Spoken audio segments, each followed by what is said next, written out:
Farhan tuh bawa apa surat mati mendadak, ada namanya doa mati mendadak katanya. Oh, ada Dia dapat dari bapaknya sama apa? Oh, karena kita baca ini. Karena pada saat itu chattingan mungkin dia. Jadi enggak, Farhan memang udah bawa dari rumah surat itu gitu. Oh. Sejak berangkat tuh. Akhirnya KBRI ngirim mobil, ya mobil biasa, maksudnya mobil Fortuner gitu kan, tapi anti peluru gitu. Tapi untuk ngantar mobil anti peluru. Ya, untuk ngantar ke bandara.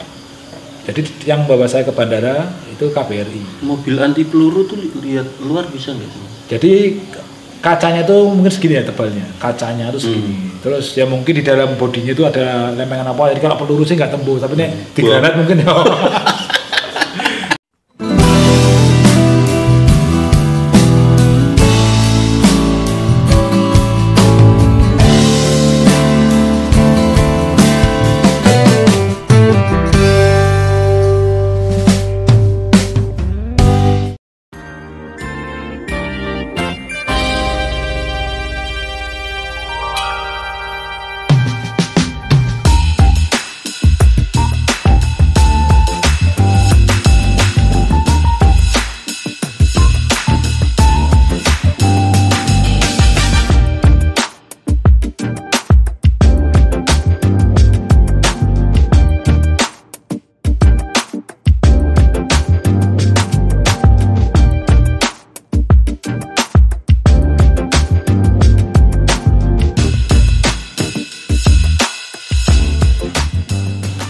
Mas Asep ketemu akhirnya Mas.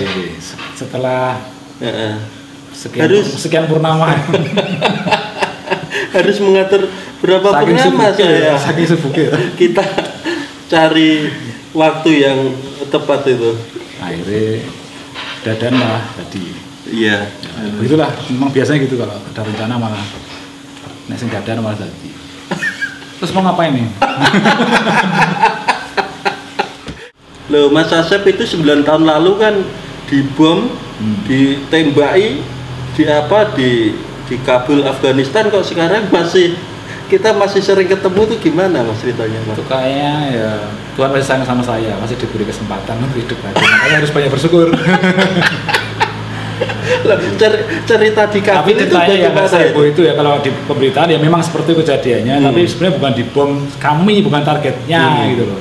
Ceritanya gimana Mas di Afghanistan itu? Kalau saya berangkat ke Afghanistan itu ceritanya sebenarnya ini ya luar biasa, ini menurut saya pengalaman yang apa ya, mengagetkan. Tahun 2012 sekitar bulan Februari itu. Sambil lihat kamera ya. Juga boleh. Pokoknya bulan Februari itu saya punya kenalan orang Jakarta, itu punya yayasan suatu Bu Vero namanya. Itu nelpon saya. Pasnya kamu kenal sama Farhan apa enggak? Lah Farhan siapa kan? Farhan ya kenal, namanya artis siapa enggak kenal? Farhan Farhan. Waktu itu kan dia penyiar Delta FM. Oh iya. Tapi sebelumnya kan kalau zaman kita kan terkenalnya waktu TV Trans itu kan ada apa namanya? Saya penyiar Lepas Malam apa lah, itu dia terkenal banget kan. Komisaris Persib kayak sekali. Ya, dulu juga sempat, sekarang kan komisi 1 ya. Nah itu dia telepon saya, tak kasih nomor teleponnya ke Farhan ya, biar ditelepon. Akhirnya telepon beneran. Ditelepon. Mas Asep ditelepon Farhan. Ditelepon Farhan. Ya, udah tahu Bu Vero kemarin telepon saya ngasih tahu lah ini ada apa. Bu Vero itu dari Yayasan Cinta Anak Bangsa namanya. Yayasan Cinta. Itu yang di mana Farhan di situ. Farhan juga ikut di termasuk pengurus yayasan itulah. Itu yayasan seputar kesejahteraan anak-anak, pendidikan dan semuanya. Ditelepon, lah ada apa nih? Enggak, pokoknya kamu nanti mau saya ajak ke Afghanistan. Ceritanya tuh ada apa nih? Dalam rangka liputan apa? Kalau liputan saya nggak mau, saya udah nolak duluan awalnya. Lu Afghanistan ada apa? Ngajak bawa yang enak-enak ya.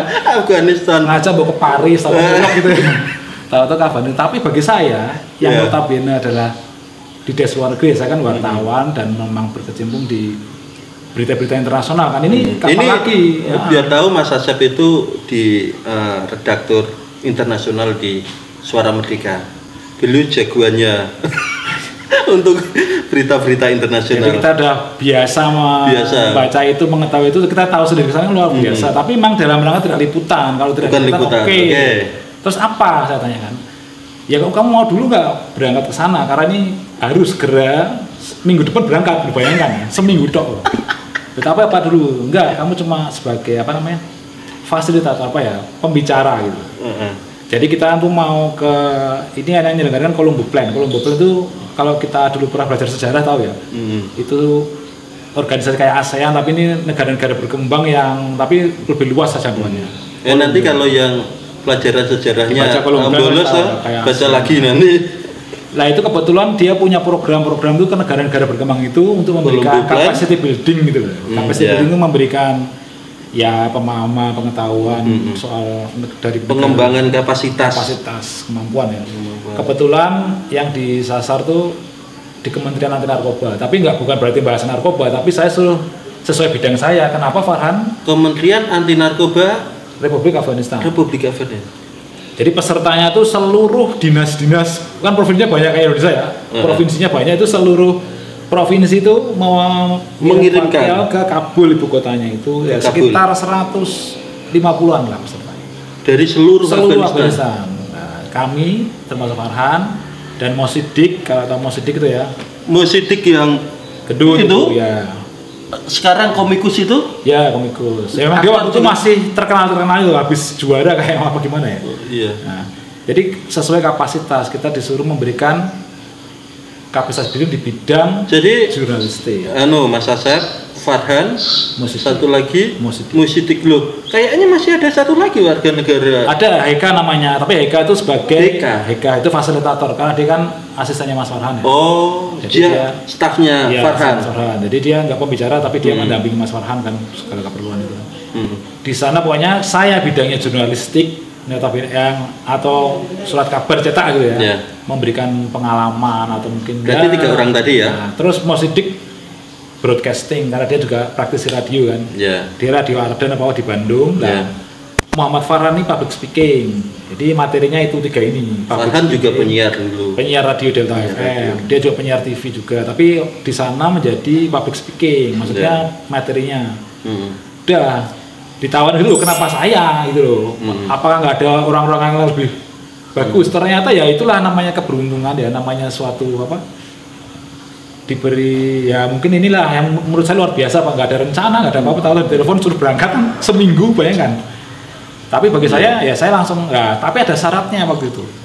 Syaratnya harus dapat izin dari 3. Pertama pimpinanmu di kantor, kedua istrimu, ketiga ibumu orang tua. Farhan bilang begitu memang harus. Kalau antara 3 ini ada yang nggak setuju ya nggak boleh berangkat. Itu karena apa? Gak tahu Farhan bilang begitu. Karena zona perang atau apa? Ya memang kan ada konflik, tapi memang udah lama nggak ada perang kan memang. Sana kan memang. Tapi ya nanti tak ceritain lagi nih kenapa kejadian itu kita nggak ngeh gitu. Setelah itu ditelepon berangkat kan. Jadi izin dari kantor dapat, dari istri dapat, dari ibu dapat. Semua saya juga heran. Padahal itu negara yang tahu sendiri ya kalau Afghanistan dia juga perang. Kalau di kantor lah itu udah biasa. Kalau istri dan ibu lancar atau enggak? Lancar, langsung boleh. Langsung boleh. Makanya apa wis ra kanggo nang omah ora ngerti. Tapi betul-betul boleh gitu. Nah, makanya kita terus akhirnya udah suruh melengkapi semua. Paspor masih jelas saya cek memang masih 1 minggu paspor paspor udah punya. Kan saya udah sering juga ke luar negeri jadi paspor masih berlaku, maksudnya belum habis. Nah, terus akhirnya udah suruh ngirim semua. Persyaratan Dan Afghanistan mudah sekali, visa dari Afghanistan sangat mudah. Nggak seperti Amerika atau apa ya. Udah jadi langsung. Jadi waktu itu cuma seminggu. Ya udah itu saya ada berangkat, yang ngurus di kantor tukeran sama temen kan ya. Berangkat bareng-bareng dari Jakarta. Kita kumpul di Jakarta, berangkat ke sana via Dubai dulu Pak. Semalam di Dubai, baru ke sana. Ya dalam hati saya itu waduh ini, tapi mereka selalu meyakinkan yang namanya dari Colombo Plan yang organisernya itu kan udah ada apa-apa, orang Afgan udah aman maksudnya. Oke berangkat. Sampai sana ya 2 hari dulu itu untuk penyesuaian suhu. Sampai sana 9 derajat habis musim dingin. Dan ternyata itulah yang kita nggak ketahui Pak. Ternyata kan memang ciri-ciri di Timur Tengah atau negara-negara perang itu yang dingin loh ya. Musim dingin itu kan hibernasi ya, tidur panjang maksudnya. Mereka kalau di musim dingin ya wes tanpa aktivitas itu. Nah Maret itu kan memang pas mulai-mulainya mereka tuh secara tradisi itu memang penyerangan terjadi Maret ya, kita nggak gitu. Nah, itu yang sebentar. Jadi kalau musim dingin itu kayak beruang pada hibernasi. Itu serangan itu selalu dimulai di musim spring. Oh iya, makanya spring thing. Iya. Nah, itu makanya spring attack tuh namanya. Itu namanya spring attack ya. Makanya ternyata itu yang nggak kita ketahui lah. Kalau pihak mereka yang meyakinkan kita tenang, memang mungkin ya lah, penting berangkat, nggak usah mikir ternyata ya. Padahal musim perang dimulai itu. Mau dimulai, tapi kita kesana kejadiannya nanti luar biasanya itu ya pas kita mau pulang kan. Itu ceritanya. Awalnya seperti itu. Nah, Asep kan baru pertama kali ke Kabul, ke Afghanistan, ya kan, negara yang digambarkan bergunung-gunung dengan orang-orang yang kuat-kuat. Ketinggiannya Kabul itu pun 1.800 meter di atas permukaan laut ternyata. Kabul itu kalau di Indonesia kayak bayangan kayak negara mana? Kota atau di iya, kalau di kota mana ya? Ini puncak lah. Kalau di Jawa Barat di puncak, apa 1.800 di mana sih? Situasi Kabul. Oh, kotanya. Kalau di Semarang gitu? Lah, ini kalau kotanya kayak kita tahun 70-an. Kamu tahu, saya ke imigrasi itu, Pak, namanya ke imigrasi ya, Mas Wayu. Itu mejanya tuh kayak meja di kelurahan di sore-sore, Pak. Jadi SD betul itu biasa gitu dan banyak debunya. Jadi memang bangunannya sih bangunan Rusia kan, sana kan jadi Rusia. Tulisannya kepala desa gitu? Enggak, maksudnya imigrasi, kantor imigrasi, tapi suasananya kayak di tempat kita tuh kayak kepala desa Bamban Kerep. Enggak, maksudnya kalau itu masih kota di desa seperti misalnya Tapi tahun 70-an 80-an lah. Jadi modelnya itu masih meja yang biasa. Jadi enggak seperti kantor negara itu, Pak. Terus kalau bangunannya sih lumayan. Situasi antara bandara sampai ke hotel 7 kilo lah. 7 kilo. Yang Mas Asep perhatikan itu bangunannya pada hancur atau? Ya, jadi yang saya kaget saat itu ya, bangunan tuh ya gedung-gedung gitu ya. Ada yang hancur, ada yang baru diperbaiki lagi. Ya subtaksinya tuh cerita emang habis dibom kemarin gitu. Jadi lihat gitu tuh, wah ya, tapi biasa ternyata di sana itu bom-boman. Jadi kita kayak heboh, ternyata di sana itu biasa. Maksudnya ketika ini kita langsung ke kejadian itu ya misalnya, kita kan sebenarnya acara saya kan seminggu. Harusnya 1 minggu. Iya, enggak, memang seminggu sudah selesai nih. Saya pas mau pulang itu bom-bomannya.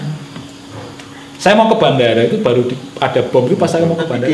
Di jalanan gitu banyak cewek-cewek enggak? Enggak ada, saya kalau masalah wanita tuh enggak kelihatan di jalan, jarang sekali ada. Jarang. Ya ada, tapi itu wilayah Taliban ya. Bukan dong, Taliban itu kalau di sini kita gambarkan seperti apa ya, kayak GAM di Aceh deh, Pak. Tapi dia kan nyerang ke Jakarta gitu, Pak, gitu loh. Tapi Taliban pada saat itu kan berkuasa sebelum diserang sama. Loh, enggak, ya dulu berkuasa. Tapi waktu saya ke sana kan sudah di gunung-gunung tuh mereka. Ya kayak GAM lah. Sebelum BTC. Iya, maksudnya Taliban itu, Taliban ada 2 loh, Pak. Taliban Pakistan, Taliban Afghanistan, ada 2 loh, Pak. Ya tapi itu kan satu organisasi. Oke, Taliban pada saat itu menjadi oposisi pemerintah. Dulu pernah berkuasa, jadi waktu saya ke sana tuh oposisi. Cewek-cewek pakai burka gitu nggak ada? Ya ada, banyak juga. Tapi maksudnya nggak terus sebanyak di sini di jalan tuh nggak. Tapi yang jelas mereka tuh ngobrol cewek tuh, Mas. Ya, makanya tahu-tahu sana. Oke, sampai hotel. Sampai hotel yang dilakukan apa? Ya udah langsung persiapan dong namanya. Hotelnya kayak apa di sini? Hotelnya sih bagus. Kalau secara kan sekarang di sana banyak ekspatriat, jadi standarnya ya internasional. Kalau hotel nggak seperti yang kantor imigrasi, Pak. Kalau hotel itu ya sesuai. Karena itu dipakai. Ya, kan tamu-tamu kan banyak orang dari Amerika, banyak sekali di sana. Banyak tentara bayaran juga kayak jasa keamanan atau dari Inggris, dari Amerika banyak, Pak. Jadi makanya standar hotelnya ya internasional. Hotel saya internasional, cuma kalau kita di kantor pemerintahan, kantor toko-toko lah itu sangat terbelakang. Tapi hotelnya bagus. Ya yang unik kalau hotel di sana itu hampir semuanya tuh. Jadi tuh kayak kebetulan saya tempat itu hotel tuh dari depan nggak kelihatan kayak hotel. Dari depan? Jadi ada berlapis-lapis berlapis keamanannya gitu. Bentuknya kayak barrier. Kayak garasi biasa, begitu masuk dicek itu kan, terus ada lorong baru hotelnya. Jadi kalau di depan nggak kelihatan keamanan kali ya. Karena banyak ekspatriat di situ. Banyak. Barangkali loh ya. Saya tinggal ya kalau pas makan itu ya bareng orang dari Inggris, tentara bayaran. Maksudnya apa ya? Jasa keamanan saya banyak sekali dari Inggris, dari Amerika. Ke sana sampai hotel apa Mas? Penyesuaian aklimatisasi atau apa? Atau reboisasi atau apa itu? Itu kebutuhan. Jadi di sana emang karena terlalu ekstrem gitu sebenarnya ya belum belum ekstrim amat lah, jam 9 derajat kayak di Sumowono juga sebenarnya kalau malam kan. Ya, tapi semua warna tuh Bandungan, Kabupaten Semarang, banyak hotel di sana. Jadi memang penyesuaiannya bibir saya pecah-pecah tahun hari kedua pecah-pecah. Pecah-pecah bibir. Semua. Farhan, Sidik dan Hika tadi. Meskipun udah dikasih apa lipstik apa tuh namanya? Ya yang itu tetap aja pecah gitu. Jadi dan tidurnya saya tidur kan kalau dingin ya nggak bisa tidur ya, untungnya ada pemanas ya, itu untungnya ada itu, kalau saya nggak bisa tidur gitu. Padahal ya belum 0 derajat, baru 6. Kalau malam 4 derajat itu kan pagi ya. Jadi itu habis, ternyata Kabul itu juga ada saljunya, saya juga baru tahu. Jadi habis ada foto-fotonya kan Februari itu masih ada saljunya. Saya Maret tadi baru aja cair gitu. Makanya masih dingin. Oh iya. Masih dingin sekali. Berarti kegiatan capacity building untuk Kementerian Anti Narkoba Afghanistan yang diikuti oleh barangkali dinas-dinas anti narkoba di seluruh provinsi, dari seluruh provinsi. Loh, Afghanistan tuh heroin Mas ya? Apa? Pemproduksi heroin ya? Heroin namanya apa Pak? Kalau papi tuh, kalau bahasa Inggrisnya papi apa namanya? Apa tuh? Yang buntunya bulat-bulat kayak delima tuh. Oh iya. Apa bahasa Indonesianya? Kalau sana namanya pop. Apa? Poppy ya, apa namanya itu? Coba tak cek. Nanti cari. Saya ada bahasa Indonesianya apa, tapi kalau saya tahunya itu poppy. Jadi kayak bentuknya kayak tanaman apa tuh namanya? Itu memang di selatan tuh katanya memang sana termasuk pemasok ketiga terbesar di dunia lah gitu. Nah itu di Kementerian Anti Narkoba Afghanistan, karena Afghanistan dikenal sebagai penghasil bunga opium yang bisa jadi heroin. Ketiga atau kedua waktu saya pernah baca, ketiga atau kedua di dunia. Yang pertama kedua saya nggak tahu. Tapi itu terbesar di selatan terutama. Tapi sempat nikmati nggak di sana nyari opium? Nggak sempat, saya kan sibuk banget ya. Oke, tadi hari kedua mulai capacity building tadi. Setelah hari ketiga, 2 hari persiapan, hari ketiga sampai 5 hari itu acaranya. Di mana Mas? Maksudnya? Di hotel itu hotel juga? Kan hotel mesti ada apa? Ruang pertemuannya. Di hotel itu juga? Di hotel itu juga, nggak kemana-mana. Kita pokoknya di situ peserta, pembicara di situ semua. Peserta, nanti kayaknya ada ya di foto. Ada foto, saya ada banyak foto. Nanti saya liatin foto-fotonya. Yuk, dapat foto dari mana? Wah, rahasia. Kalau pas yang acaranya masa punya, biasanya nggak punya. Ada pas acaranya ada. Nah itu kalau Anda lihat ada yang tadi pakai senjata tadi, nah ini acara seperti itu. Acaranya ini ya. Nah, nanti lihat fotonya. Jadi bahasanya apa Mas? Bahasa ini yang menarik ini. Orang sana itu bermacam-macam ternyata etnisnya, makanya ada 2 bahasa besar.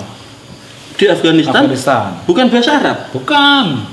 Hurufnya huruf kayak Arab tapi ada P-nya, ada apanya gitu loh. Jadi Pashtun sama Afgan. Iya, Pashtun sama Afghanistan. Bahasanya itu ada 2 itu. Makanya saya di sana itu pakai bahasa Inggris. Oke. Tapi nanti ada penerjemahnya. Jadi saya itu didampingi penerjemah itu. Ada penerjemah lokal. Dan penerjemahnya itu apa? Pashtun sama Afgan. Satu penerjemah setiap sesi Mas Asep nih kasih materi ini. Enggak sesi, jadi begitu ngomong 2-3 kalimat langsung terjemahin gitu, kalau enggak kelamaan toh. Jadi sekaligus satu penerjemah, satu Pashtun, satu orang itu 2 bahasa itu. Nerjemahin 2 bahasa langsung. Lah ya, satu orang dia nerjemahin bahasa Pashtun dan Afghanistan. Bahasa Afgan. Iya, Afgan namanya. Afgan ya. Ya. Tapi bahasa nasional mereka apa tuh? Ya Afghanistan itu, Afghanistan. Tapi Pashtun dari, bukan Afghanistan, bahasa dari dan Pashtun itu besar. 2 bahasa itu enggak ada, bukan bahasa Afghanistan, tapi bahasa Pashtun dan bahasa dari.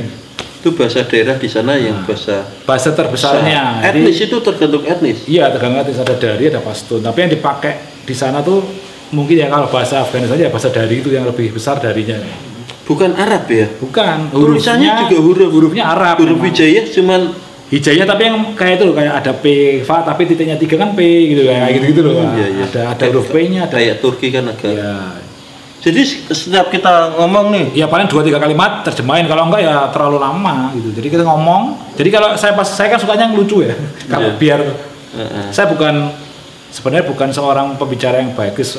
Public speaking saya kurang, tapi makanya untuk menutupi kekurangan saya bisa ngelawak gitu. Nah di situ kalau saya ngomong, untungnya ya berhasil. Begitu terjemahin mereka ketawa. Ya itu kan berarti kan sukses, it works gitu loh. Oh iya. Jadi wah ya mungkin sing nerjemahin juga lucu lain mungkin. Ya mungkin. Jadi kalau saya mesti gitu, kalau mau memulai sesuatu, caranya golek sing kira-kira menarik, lucu atau aneh. Materi gitu. Apa yang jurnalistik kalau saya. Jurnalistik. Kalau saya jurnalistik kan dibagi tadi jurnalistik saya. Jurnalistik mereka juga. Nah ini mereka itu maksudnya? Kepala dinasnya, tapi bukan bagian ini loh. Namanya dinas yang dikirim tuh staf-staf yang kayak humasnya gitu loh, tahu nggak? Jadi bagaimana menulis press release, bagaimana menulis berita tuh yang benar gitu. Saya mengajari kayak gitu. Itu sangat penting untuk publikasi dinas-dinas mereka itu di masa perang itu. Ya di masa perang pekerjaan mereka itu ya kementerian anti narkoba. Jadi kita memberikan capacity building di bidang membangun opini ke luar juga. Berapa lama? Kan hari ketiga sampai hari keberapa? 5 hari. Acaranya itu kalau nggak 5 4. Pokoknya seminggu itu 2 hari persiapan terus 5 hari itu acara. Selama 5 hari itu di hotel terus atau jalan-jalan juga? Ada jalan-jalannya. Jadi yang cerita jalan-jalannya gimana? Di sana kita tuh selalu didampingi bodyguard karena emang tahu-tahu bodyguard atau tentara bayaran? Bukan panitia tapi memang mereka dipersenjatai gitu. Tapi bawa kayak alatnya kayak apa namanya? Ini kayak ini. Kalau di satpamnya hotel ya, hotel saya seperti ini. Ini hotel depan hotel saya. Ini satpam hotel. Satpam hotel. Seperti hotel. Nanti fotonya bisa di. Jalan-jalannya kemana itu? Di sana jalan-jalannya karena juga kondisi kayak gitu tuh nggak apa ya. Kita jalannya cuma ke pasar. Ada bodyguard. Ya didampingi bodyguard. Tapi nggak bawa senjata gitu. Bawanya tuh kayak strom gitu. Senjata apa namanya? Strom sing iya. Kayak di. Tapi di mobilnya ada senjatanya. Saya lihat. Itu satu mobil. Satu mobil kita kemana-mana satu mobil kan. Pakai rompi anti peluru nggak? Enggak. Justru habis kejadian baru ganti mobil yang anti peluru karena habis kejadian. Belum sampai ke situ ini. Jadi selama hari ketiga sampai hari ke-7 itu ya jalan-jalannya ke. Kalau malam kan terus keluar mana? Saya paling ke pasar Variap, terus ke ya kuliner lah biasa kalau kita keluar kan kuliner. Ada nih fotonya yang kuliner tuh. Satenya tuh pakai tusuknya tuh pakai besi. Gede-gede gitu. Sate kelatak berarti. Iya, kan besi, tusuknya tuh enggak kayak besi. Panjang-panjang ada pokoknya. Tapi pasarnya tuh kayak pasar sini atau tidak? Iya sama, pasarnya kayak ya nggak beda-beda amat itu sama. Kayak pasar tradisional di sini.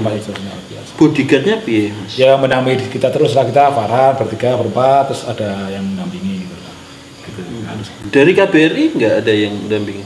Nggak ada, kita justru sama sekali itu sampai hari terakhir kita baru berkunjung ke KBRI hari terakhir. Gitu. Oh iya. Jadi nggak ada pendampingan dari kami. Karaoke malam gitu? Nggak ada, mungkin ada tapi saya nggak tahu. Itu kan sangat menariknya ya itu apa? Jadi kita kalau di sana ketemu orang ini ada kasus. Ya, gimana? Ketika di pasar tuh Farhan tuh lupa bawa paspor. Waktu itu. Keluar itu harus bawa paspor. Kalau di luar negeri harus begitu. KTP kita kan paspor kan. Ya, harus dibawa, itu lupa di pasar pas ono razia. Jadi itu malam terakhir ya besoknya kan malam terakhir itu mungkin karena ada operasi mungkin udah tahu intelijennya ya. Jadi itu mungkin ada operasi. Jadi kita pas makan sate. Operasi justisi lah ya. Polisi itu nggak pakai seragam sih, pakai ya kayak preman gitu kan. Tanyain semua. Saya ngomong udah Farhan tuh lupa. Tinggal aja Farhan di sana. Itu bisa bahaya, itu bisa jadi masalah. Tapi untungnya ya mungkin ya ini aneh. Kami pakai pendekatan Indonesia. Jadi maksudnya gitu, kita dari Indonesia. Terus kita ya biasa Muslim terus ngomong-ngomong pendekatan mereka saudara satu Muslim. Iya tapi langsung kamu pulang suruh hotel langsung ambil paspormu. Artinya jadi lebih lunak gitu loh, nggak terus wah dari mana nih, wah kalau kita itu nggak bawa paspor langsung bawa kantor polisi loh. Kalau kita nggak ada pendekatan mungkin loh ya kita bisa meyakinkan mereka kita dari Indonesia kayak kita fasilitator seminar. Ya kalau nggak bisa ya. Tapi langsung harus pulang ke hotel, ambil paspormu. Mas Farhan ditinggal aja di sana. Wah, lu kaget Farhan. Waduh, gimana lupa? Kalau saya ada ya itu pas makan sate kelatak tadi. Bukan, itu di pasar. Kalau sate kelatak itu di dekat masjid. Ada tadi. Pas di pasar cendol atau apa gitu. Ya makan sate biasa gitu sate. Apa Mas yang menarik hari pas jalan-jalan itu yang terbayang itu apa pada Mas tuh yang diingatan terus itu apa? Ya itu kalau jalan tuh mesti bangunannya ada yang hancur gitu. Melaku sedih misalnya kita di Semarang Pangandaran itu ya, oke harus home dibom gitu home ini sebelahnya bang apa enggak nulis pokoknya ono bangunan dibom ngono loh ya. Itu guide-nya juga cerita ini baru dibom kemarin. Ya kita ini yang guide saya tuh ya sekalian nyeritain ya kayak biasa kan kalau kita jalan-jalan kan ya yuk kuliner enak mana ada ajak ke sana. Tapi cewek-cewek nggak ada ya? Nggak ada, sana lanang kabeh nek jalan perlu lanang kabeh. Tapi kalau pagi siang ada perempuan. Kalau malam tuh kok jarang lihat. Itu ada film juga di Afghanistan ya. Apa itu yang wartawan diculik? Udah lihat belum Mas? Saya jarang nonton film.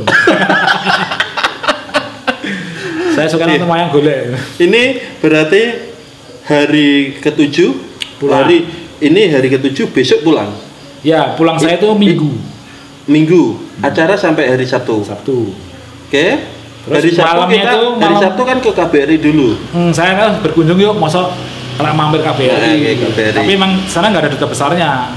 Duta besar di Yordan di mana pokoknya nggak. Itu cuma apalah. Perwakilannya di beberapa negara. Tapi ada kedutaan besar. Tapi waktu itu posisi duta besar pas nggak ada. Konsulat kali ya istilahnya. Ya sebenarnya ada duta besar. Tapi pas waktu itu saya ke sana pas nggak ada duta besarnya. Namanya dia sebagai apa wakilnya? Kita bersebelahan dengan kedutaan besar India, ya nggak jauh dari hotel kami sih. Ya kita main ke sana, wah ya disambut meriah. Kebetulan kok yang staffnya tuh penggemarnya Farhan ada beberapa jadi, jadi ya ini wah heboh. Kita makan karena seminggu nggak pernah kan kita makannya lucu ya, makannya tuh tahu ya kayak kebab tapi bentuknya bulat gitu apa namanya dori sih, apa dori apa? Roti dodi namanya. Kalau sana bilangnya dodi ya kayak orang India kalau makan tuh. Kayak ada roti yang lebar itu disobek terus ada dagingnya pakai zogu tuh. Itu makanya kan itu terus setiap hari kan. Iya. Nah waktu ke KBRI itu makan Indomie gitu. Wah rasanya seneng banget.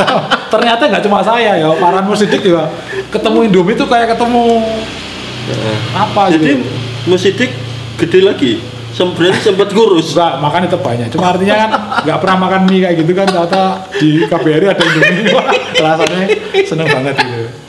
Lah, kita ceritanya gini, habis dari KBRI kan tuh siang jam 12. Oke ya. Kita mau pulang mau pamitan. Hari Sabtu siang nih. Enggak, Minggu dong. Sabtu sore kan selesai. Minggu pagi Minggu agak siang ke sana sampai jam 1 makan siang loh. Karena kita mau pamitan, mau ke bandara. Hari itu juga. Oh, mau ke bandara. Pamitan, pas pamitan itu kita check out di lobby. Lah pas mau keluar hotel itu disuruh masuk sama security. Jadi ini pas mau pulang, sudah check out hotel. Udah, tas semua udah di lobby. Udah bawa opium dan lain-lain. Ya dan sate kelapa. Terus tahu-tahu security bilang masuk bunker loh. Security yang pakai senjata kayak tadi. Ini wong itu mau dan teman-temannya itu loh nopo kita udah mau berangkat malah tahu-tahu di Simpang 5-nya istilah gitu ya di Pahlawan Simpang 5. Jadi itu di hotel Star Park Hotel di Kabul. Nggak jauh dari situ ada itu ya. Kalau gambarannya di Semarang kantor pemerintah itu di Pahlawan kan, Pahlawan Simpang 5, kita tuh di peleburannya gitu Hayam Wuruk gitu lah gitu. Ya 1 kilometer dari lokasi bom-boman itu. Jadi kita nggak itu ada bom. Jadi ada bom-boman di situ. Bukan bom dari atas, ini kan ternyata bom bunuh diri kan, orang 7 masuk gedung bor gitu loh gitu. Jadi masuk bunker.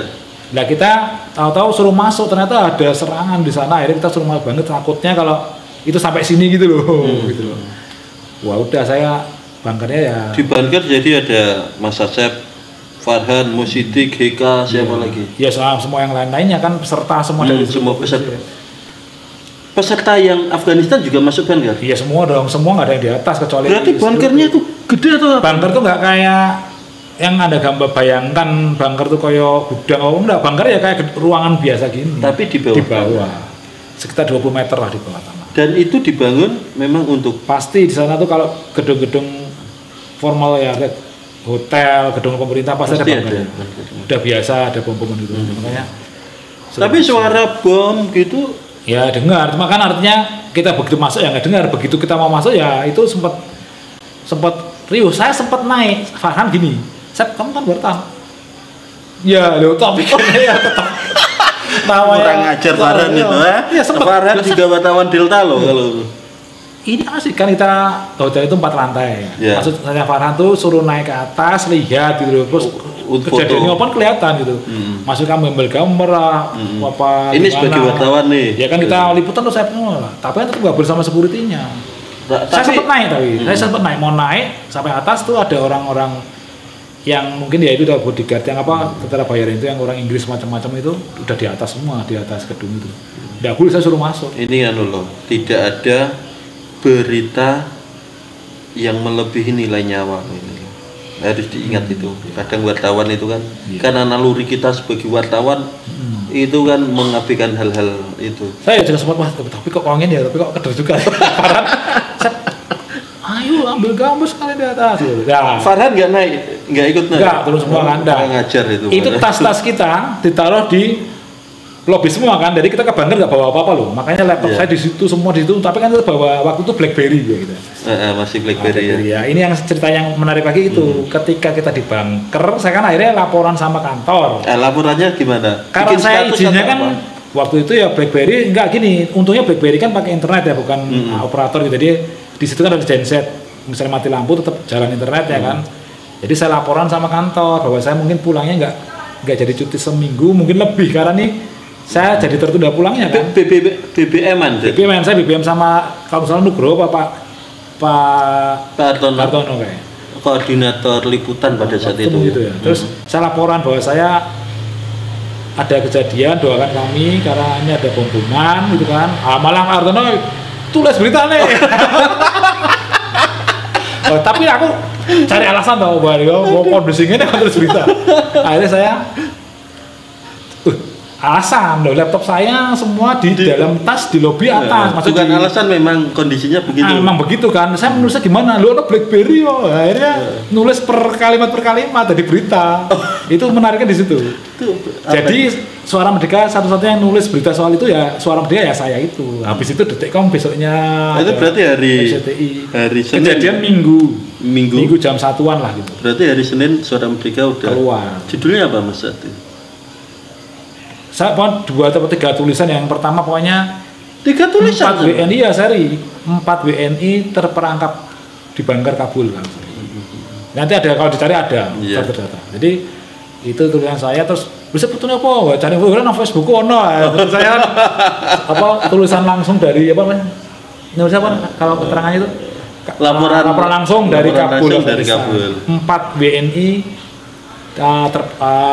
terjebak. Enggak Mas Asep di telepon yang nulis berita redaksi atau nulis berita di BlackBerry. Kan nggak bisa, waktu itu kan bukan nulis kayak berita utuh gitu kan. Saya pakai chatnya itu per chattingan. Jadi piye lho tulis wae lho piye carane. Kita kan waktu itu yo nek nulisnya BlackBerry langsung satu laporan pakai Word apa ya wis gampang langsung. Padahal sementara di sana dua. Nah, saya akhirnya perkata, jadi ceritain Pak Hartono yang nyalin ke komputer. Nah, itu Pak Hartono yang berjasa waktu tulisan berita itu. Itu di grup-grup SMA, grup-grup SMP udah heboh. Doakan buat Asep yang sekarang lagi udah rame jadi kalau. Taunya dari grup karena saya bagi status kan, bagi status. Terus rame itu. Terus habis Suara Merdeka menulis, besoknya Detikcom kita diwawancarai di telepon Antara, di telepon RCTI. Berarti nggak jadi keluar hari Minggu, tetap di hotel. Di bunker, no? Tetap di hotel ya. Itu kalau kita malah terlambat seperempat jam atau setengah jam, kita di jalan posisinya bisa malah ngeri kan malah. Ya kita bersyukur toh. Malah justru nggak bisa ceritain ini ya. Ya tetap, tapi kita mau terperangkap di bandara mungkin jadinya. Oh gitu. Kan nggak bisa kemana-mana. Kalau di bom kan nggak bisa ceritain ini. Iya, makanya waktu di bunker itu akhirnya kita terus nginep semalam lagi. Di bunkernya itu berapa lama? 18 jam lah. 18 jam? Dari jam 1 itu sampai jam 1 sampai jam ya paginya, besok pagi keluar jam 9 atau jam berapa ya? Tapi ada makan juga di ada kan hotel. hotel banyak makan tuh ya. Di bunkernya juga ada. Ya kan tetap mereka udah punya sistem toh. Kalau terjadi apa-apa tetap ada lah. Situasi di bunker pada saat itu ya duduk aja, kursi gini nggak ada tempat tidur, ya udah duduk. Maksudnya enggak ini bagaimana ini gitu. Ya mereka menenangkan kita kan, ya biasa saja sih sebenarnya. Tas dulu.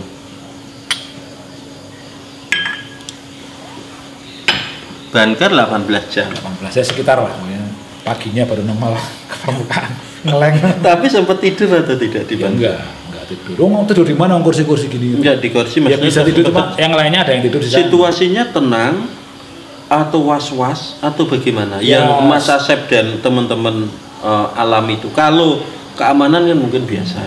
Ya jelas was-was. Kita 1 jam 2 jam pertama ya kayak ngono kae lah. Pokoknya kita ngabari keluarga. Kalau saya ngabari orang rumah, saya RT tak kenal aku. Maksudnya saya minta, maksud gini. Gimana? Ini kan Farhan aja malah sampai ngomong gini loh. Ya enggak, ini itu waktu tidur semalam lagi di atas di hotel di kamar. Tapi waktu cerita dia pada saat sudah naik lagi. Tapi ini waktu di dalam bunker itu ya kita pokoknya ngabari keluarga. Kalau saya kan nanti ngabarin cutinya tambah karena nggak jadi seminggu kan. Ini Pak Wong udah di cancel, otomatis pesawat udah jam 3 harus berangkat, udah kita nggak sana kan. Ya kita saya ngabari orang rumah. Maksud saya tetangga yang deket saya, pokoknya tak suruh ke rumah saya. Maksudnya ya senang apa-apa, aku ya wis titip ngono Pak, aku senang apa-apa kan. Jawaban dari. Tapi nggak tahu itu saya tenang banget, Wong ya tidak terus panik atau gimana. Kok tahu tenang? Ya saya chatting kan tetap tetap nggak masalah, nggak terlalu. Saya pesan sama tetangga-tetangga apa ngumpul dari susu. Ngumpul, tetangga ngumpul. Yang teman-teman dekat maksudnya. Ngumpul di rumah? Nggak ngumpul rame, maksudnya beberapa orang itu tak suruh nemenin kalau takutnya istri saya kan panik gitu takutnya.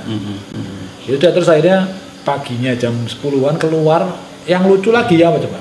Kok kejadian kayak gitu ya, bom-boman. Ya nggak seperti yang dibayangkan. Bukan, cerita Farhan dulu tadi. Ya, ini cerita Farhannya yang malam kedua. Oh iya, harus kita kan keluar. Nah, lucunya itu kan bom-boman gitu kan, dia wah banyak pesawat yang lewat itu kan. Pas pagi keluar, tahu-tahu apa ya? Suara pertama yang saya dengar apa coba kira-kira? Suara orang jualan roti es krim pedal pop itu loh.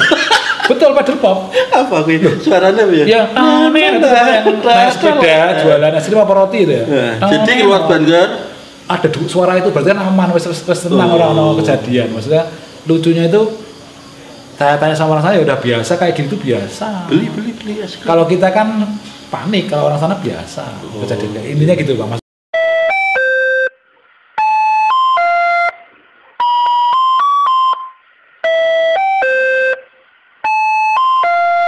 Maksudnya, jadi sampai terbayang-bayang es krimnya itu.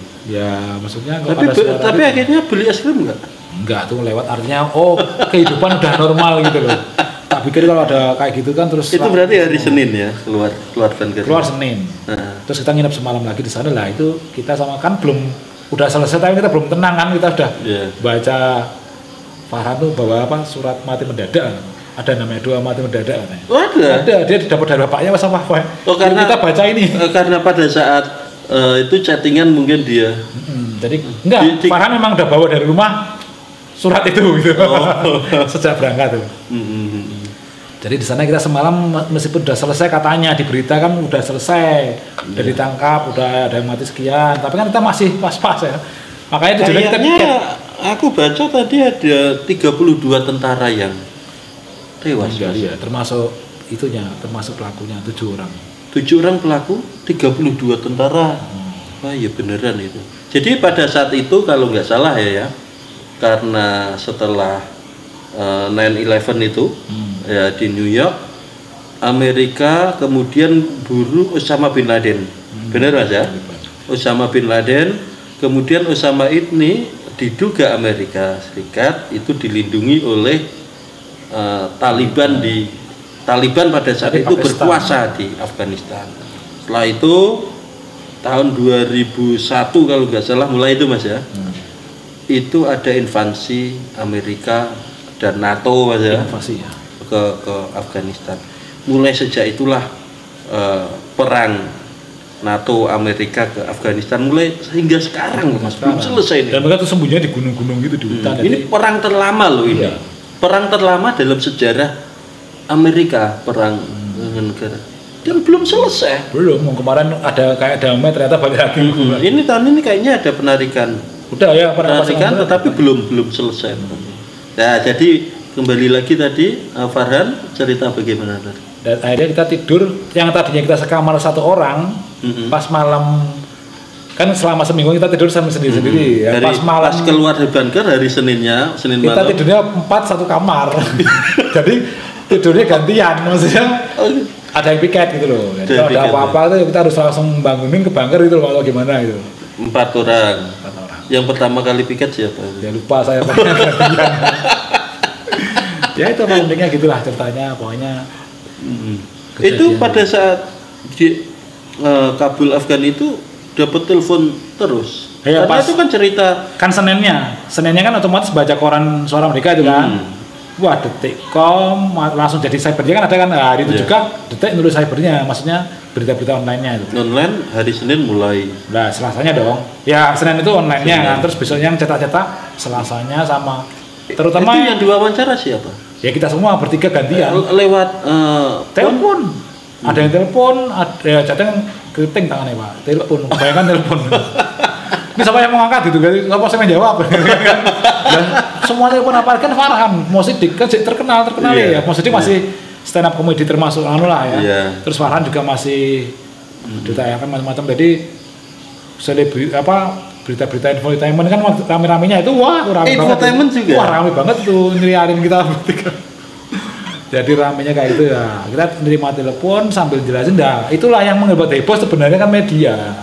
Artinya kita nggak terus dibom itu kan enggak. Maksudnya sekami loh ya yang dibom tuh gedung-gedung pemerintah di kita sekitaran ngefek di sekitaran itu. Kita kena efeknya. Tapi kalau kita di jalan waktu itu tahu-tahu check out dari hotel di jalan pas melewati depannya itu pas bom ya bisa juga kena kena efeknya kan. Tapi sebetulnya bukan menghebohkan media, memang faktanya memang seperti itu. Nah, tapi kan ada yang memberitakan kita dibom itu terjebak di bunker, kan bukan terjebak sebenarnya. Kita menjebakkan diri tuh kita kan berlindung gitu loh, bukan terjebak gitu.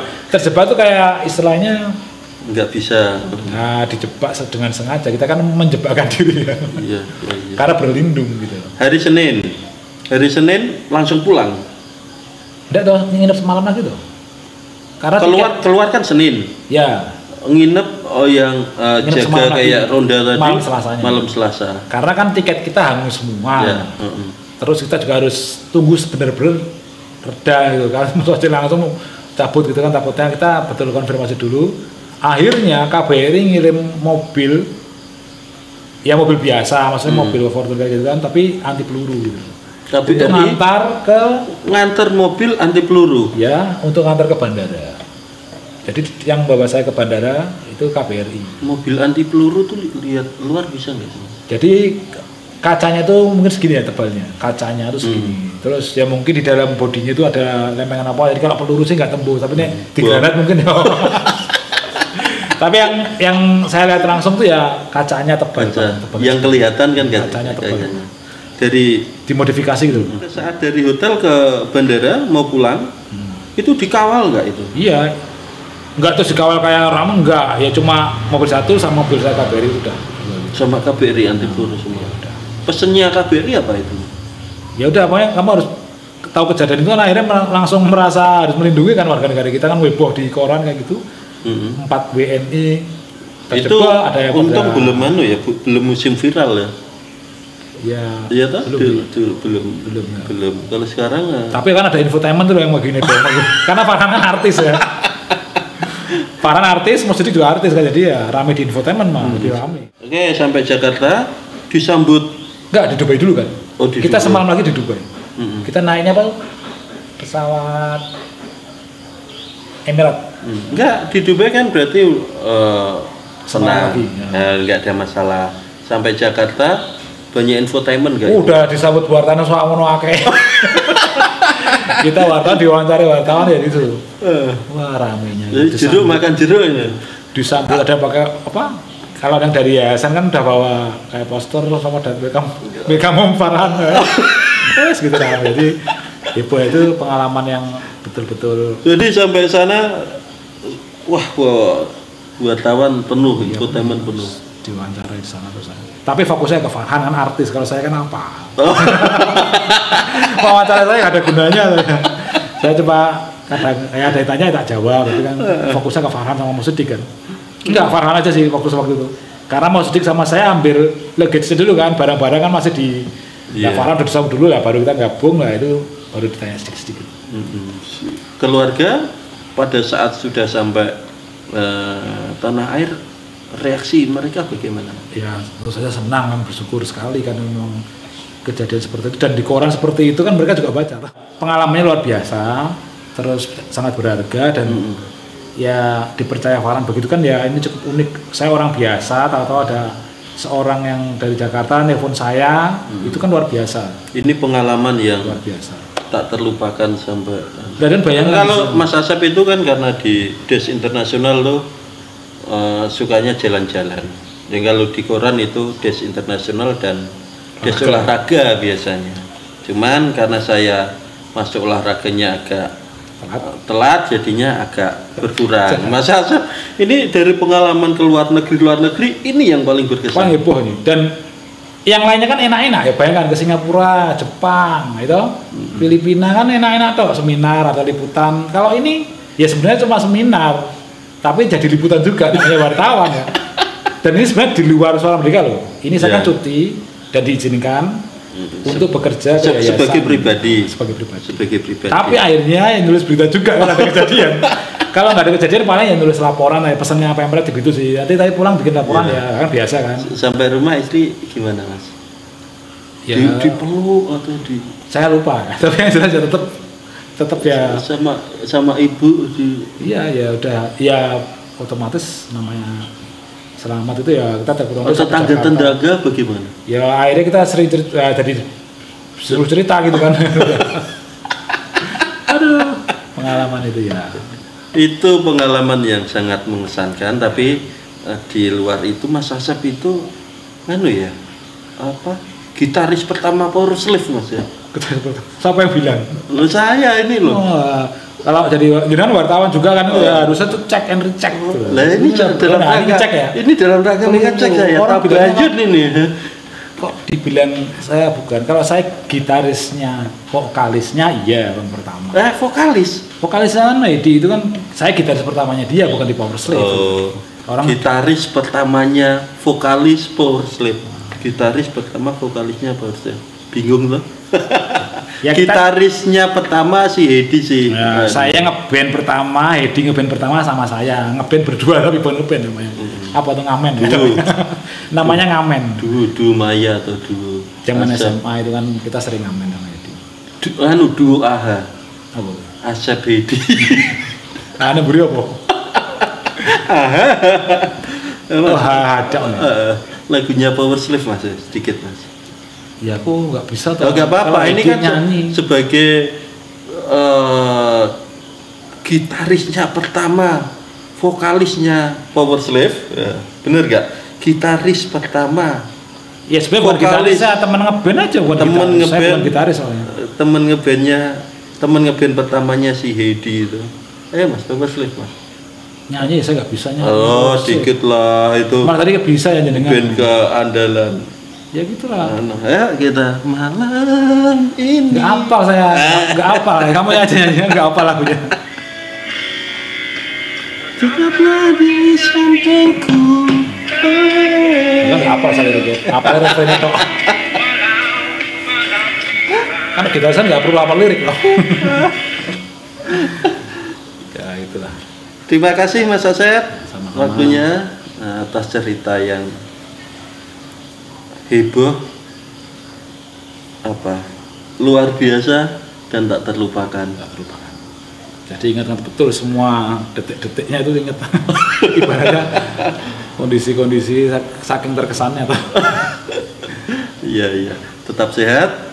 Jangan lupa subscribe channel Kabar Wahyu karena cerita ini menarik. Juga jangan lupa di like, di komen dan di share nanti ke mana saja. Terima kasih Mas.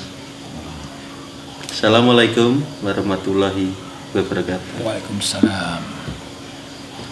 Ya lari loncat ya, ora ya? Enggak. Itu Masnya Ini foto apa? Lah ini yang Farhan nggak bawa paspor ini. Oh ini. Mabuk sisa kali ini. Ini sisa ya namanya. Sisa. Jadi lupa kan sebenarnya kita juga biasanya bawa cuma kelupaan aja. Ya ini kayak di Danau Karga, kalau di sini ya kayak di Rawapening gitu ya. Kabelnya itu Semarang itu Rawapeningnya gitu.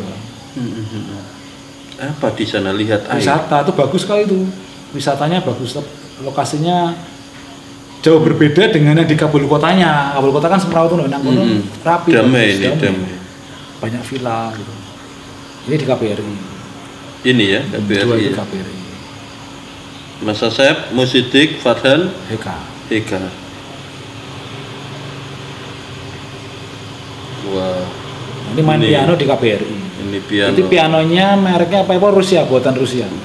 Peninggalan zaman Pak Karno dulu kayak itu. Peninggalan Ya, Rusia kan pernah menginvasi. Tapi kayaknya belinya ya zaman ini kuno sekali ya pianonya. Namanya apa ya? Ada Taliban itu kan dulu dididik Amerika untuk melawan Rusia awalnya. Akhirnya menjadi musuhnya Amerika sendiri. Karena ini juga musisi. Kalau ini itu waktu itu pas nonton TV di KBRI Indonesian Idol pas final apa gitu lupa saya. Terus saya kamu bisa main nggak? Saya main, saya nunjukin main lagu. Oh pianonya ini. Saya main lagunya si Dewa 19. Apa? Lagunya yang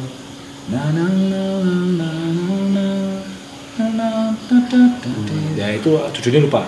Ingat saya waktu itu nyanyi lagu itu pokoknya. Judulnya apa saya lupa. Apa lagunya apa ya? Cintakan Membawamu. Ya, Cintakan Membawamu, lagunya Dewa. Karena waktu itu ada yang nyanyi itu terus aku membawain gitu ya di KBRI.